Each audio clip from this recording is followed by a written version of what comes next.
నకిలీ విత్తనాలు అరికట్టడానికి విత్తన చట్టం తీసుకురావాల్సిన అవసరం ఉందని వ్యవసాయ శాఖ మంత్రి తుమ్మల నాగేశ్వరరావు అన్నారు. ములుగు జిల్లా వాజేడులో నష్టపోయిన 671 మంది మొక్కజొన్న రైతులకు మంత్రులు తుమ్మల, సీతక్క చెక్కులు పంపిణీ చేశారు. ప్రైవేటు కంపెనీలను నమ్మి నష్టపోయిన రైతులకు వారి నుంచి పరిహారం చెల్లించేందుకు కలెక్టర్ ఎంతో కృషి చేశారని మంత్రి తుమ్మల అన్నారు.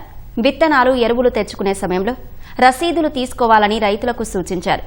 రైతులను మోసం చేసి నకిలీ విత్తనాలు ఇచ్చే కంపెనీలపై కఠిన చర్యలుంటాయని మంత్రి సీతక్క పేర్కొన్నారు.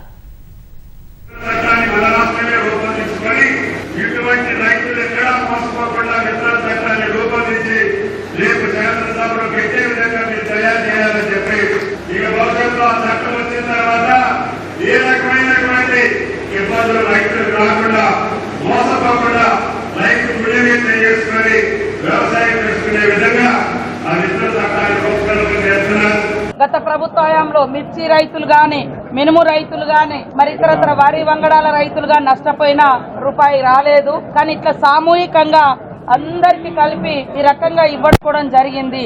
ఖచ్చితంగా ఇది రైతు ప్రభుత్వం కాబట్టి ఇంకొకసారి కల్తీ విత్తన కంపెనీలు లేదా ఫర్టిలైజర్ షాప్స్ వాళ్ళు గాని ఇలాంటి దందాలు, దారుణాలు చేస్తే సహించేది లేదు.